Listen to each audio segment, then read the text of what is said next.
Bismillahirrahmanirrahim. Assalamualaikum warahmatullahi wabarakatuh. Perkenalkan, nama saya Aron Arasid, NPM 1820060544. Saya dari lokal 7C non-reguler.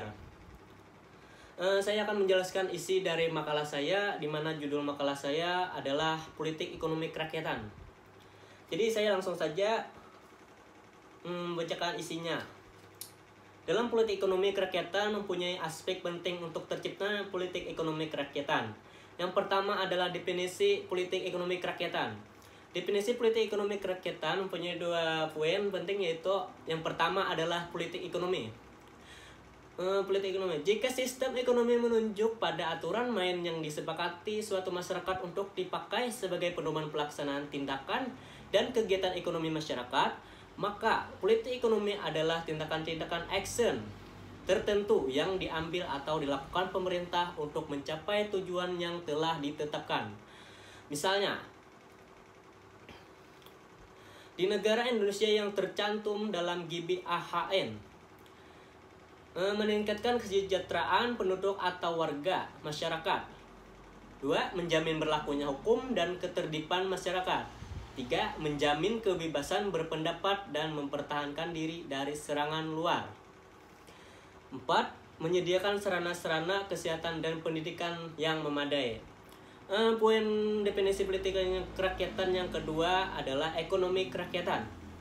Jika banyak ekonomi merasa keberatan menggunakan istilah ekonomi kerakyatan, maka salah satu alasan adalah apakah istilah kerakyatan yang berarti demokrasi ini diterapkan pada politik ekonominya atau pada sistem ekonominya.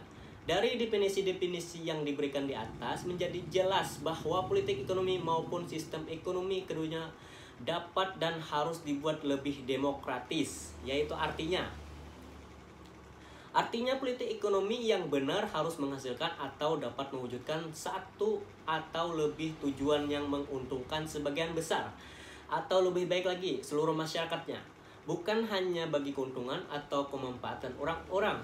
Inilah pengertian demokrasi ekonomi sebagaimana tercantum dalam penjelasan pasal 33 Undang-Undang 1945. Tetapi sistem ekonomi yang berarti aturan main berekonomi juga dapat didesain untuk lebih menguntungkan salah satu pemain atau peserta, mereka yang bermodal besar, sehingga mereka yang memiliki tenaga kerja saja, buruh pekerja, tidak dapat menikmati hasilnya. Sistem ekonomi kapitalisme misalnya jelas merupakan aturan main yang tidak adil karena buruh atau pekerja tidak memiliki posisi tawar-menawar untuk menerima bagian yang wajar. Inilah aturan main yang non-level flying file yang dilarang dalam GBHN. Yang kedua adalah tujuan politik ekonomi.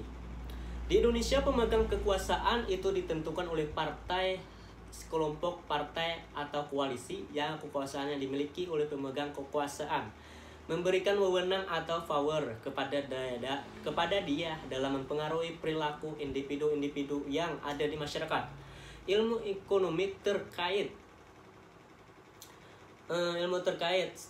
ekonomi fokus kepada bagaimana mengalokasikan sumber daya yang terbatas.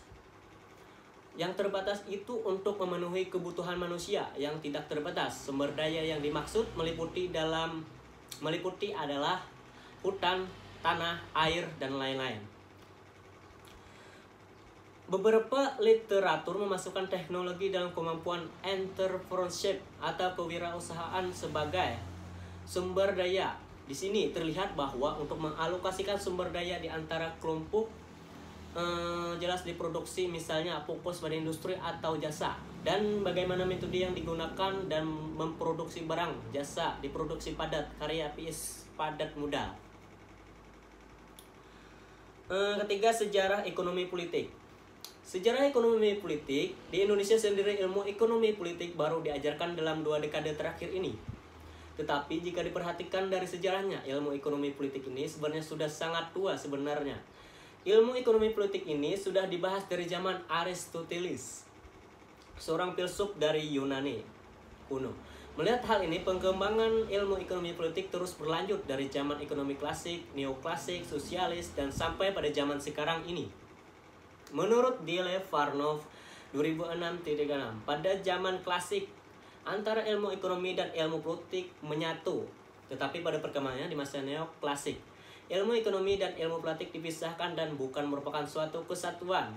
Perkembangan ilmu ekonomi yang didukung dengan ilmu-ilmu lain seperti kalkulus dan statistik yang menyebabkan terpecahnya antara ilmu ekonomi dan ilmu politik. Pada zaman neoklasik, ilmu ekonomi dan politik dipisahkan, tetapi dalam faktanya beberapa peristiwa pada tahun 60 dan 70-an memaksa ilmu ekonomi dan ilmu politik bersatu kembali.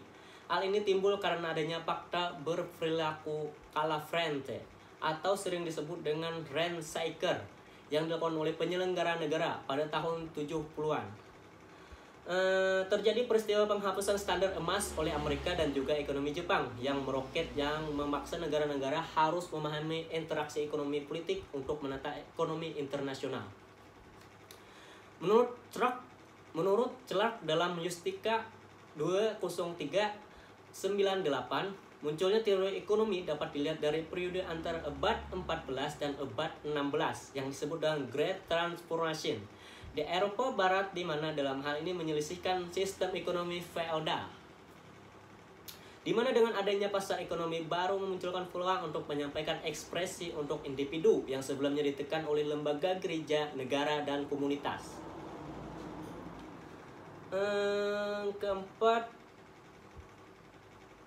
pendekatan dalam ekonomi politik.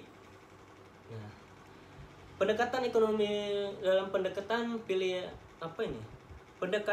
publik.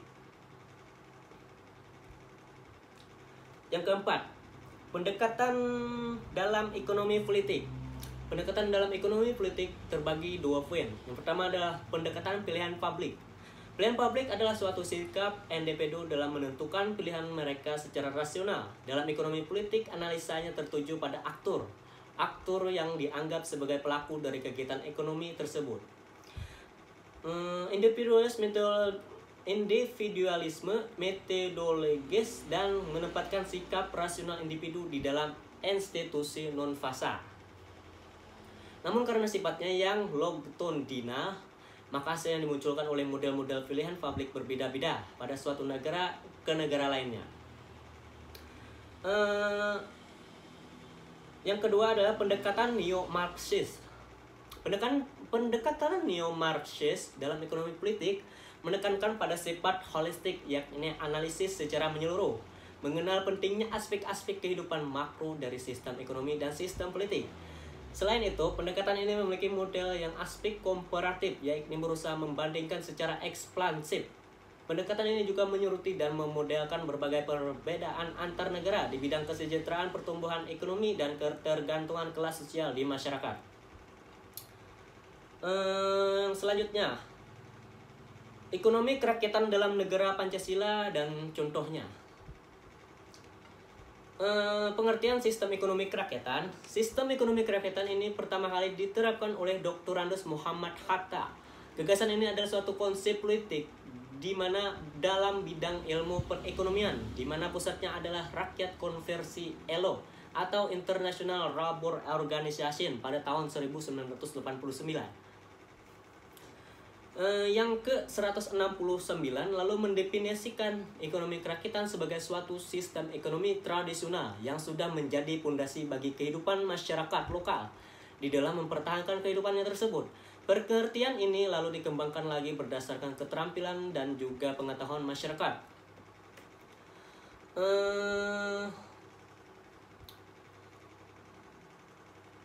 Bisa kita tarik kesimpulan bahwa inti dari sistem ekonomi kerakyatan adalah terletak di dalam tujuan kedaulatan rakyat itu sendiri. Jadi singkatnya, sistem ekonomi kerakyatan adalah suatu sistem perekonomian yang lebih berlandaskan pada ekonomi rakyat sebagai kekuatan utamanya. Ekonomi kerakyatan sendiri adalah suatu kegiatan ekonomi yang dikerjakan oleh masyarakat atau rakyat dengan mengelola berbagai sumber daya ekonomi secara swadaya, tergantung pada tingkat apa saja yang mereka usahakan dan mereka kuasai. Kegiatan ekonomi ini lalu diwujudkan dengan hadirnya usaha mikro, kecil, dan menengah atau disebut dengan UMKM, yaitu di 3 sektor, yakni primer, sekunder, dan tersier. Sektor primer yang dilakukan UMKM meliputi pertanian, perikanan, dan juga peternakan. Sementara itu, Sektor sekunder di dalamnya mencakup pengelolaan pasca panen, industri makanan, dan juga usaha kerajinan tangan. Terakhir di dalam sektor tersier, UMKM bisa melakukan berbagai kegiatan perdagangan dan juga untuk memenuhi kebutuhan dasar. Dalam penerapannya, seperti yang sudah dijelaskan sebelumnya bahwa kehadiran sistem ekonomi kerakyatan di Indonesia ini diinisiasi oleh Bung Hatta pada saat itu, lebih tepatnya di tahun 1933. Dalam kapasitasnya sebagai seorang negarawan dan juga salah satu pendiri negara ini, dirinya membuat satu tulisan yaitu dengan judul Ekonomi Rakyat Dalam Bahaya. Buah pemikiran Pak Hatta ini lalu menjadi dasar dari konsep ekonomian yang ada di Indonesia. Bung Hatta juga dikenal mempunyai gagasan tentang konsep koperasi badan usaha yang dibuat dengan asas kekeluargaan. Inilah yang menjadi salah satu sistem ekonomi kerakyatan. Bung Hatta juga turut memikirkan tentang ekonomi yang berdasarkan pada ideologi dan budaya bangsa, yakni Pancasila dan gotong royong. Walaupun gagasannya terkait ekonomi kerakyatan ini sudah lama diungkapkan oleh Bung Hatta, namun penerapan pada sistem ini baru bisa dilakukan selama 6 dekade selanjutnya atau lebih tepatnya di tahun 1999. Pemantik ini dari keputusan kebijakan tersebut adalah reformasi Indonesia di tahun 1998. Saat itu pihak pemerintah berkeinginan kuat untuk menerapkan sistem ekonomi kerakyatan dengan mengeluarkan ketetapan MPR terkait GBHN. Dalam ketentuan tersebut juga dinyatakan bahwa sistem ekonomi kerakyatan secara resmi menjadi sistem perekonomian Indonesia. Yang kedua, sifat sistem ekonomi kerakyatan. Sejatinya ekonomi kerakyatan adalah suatu sistem yang memiliki tujuan guna mewujudkan rakyat yang lebih sejahtera. Selain itu, sistem ekonomi ini juga bersifat terbuka, berkelanjutan, dan juga mandiri. Sebenarnya, sistem ekonomi kerakyatan ini ditetapkan sebagai suatu langkah pilihan dan jawaban yang atas gagalnya suatu teori perkembangan. Gagalnya penerapan dari teori perkembangan ini tak pelak mampu memicu hadirnya masalah baru seperti ketergantungan dalam bidang ekonomi, berkembangnya budaya hedonis, dan juga konsumtif masyarakat, perusahaan multinasional dengan skala besar lebih.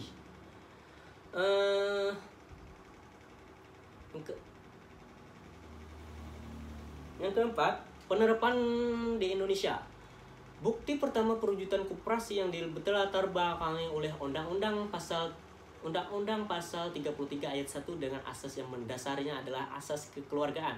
Koperasi merupakan salah satu contoh konkret ekonomi kerakyatan di Indonesia meskipun daerah serba digital seperti sekarang. Namun keberadaan koperasi ini sangat mudah ditemukan terutama di desa-desa. Bukti kedua realisasi adalah usaha mikro kecil dan menengah atau biasa disebut dengan UMKM. UMKM ini disebut dengan di Indonesia menjadi salah satu motor penggerak perekonomian yang tahan banting dari krisis. Apalagi UMKM bergerak dalam bidang kerajinan tangan yang menjadi salah satu komoditas unggulan Indonesia. Usaha yang berbasiskan kreativitas ini tak jarang berawal dari usaha rumahan yang hanya bermodalkan bermodal kecil namun dapat berkembang menjadi usaha dengan omset hingga ratusan juta rupiah per bulannya. Keberadaan UMKM mempercepat pertumbuhan ekonomi di Indonesia. Di sisi lain, pemerintah juga cukup agresif melakukan pergerakan serta kebijakan yang mendukung pelaku usaha UMKM ini supaya agar lebih berkembang.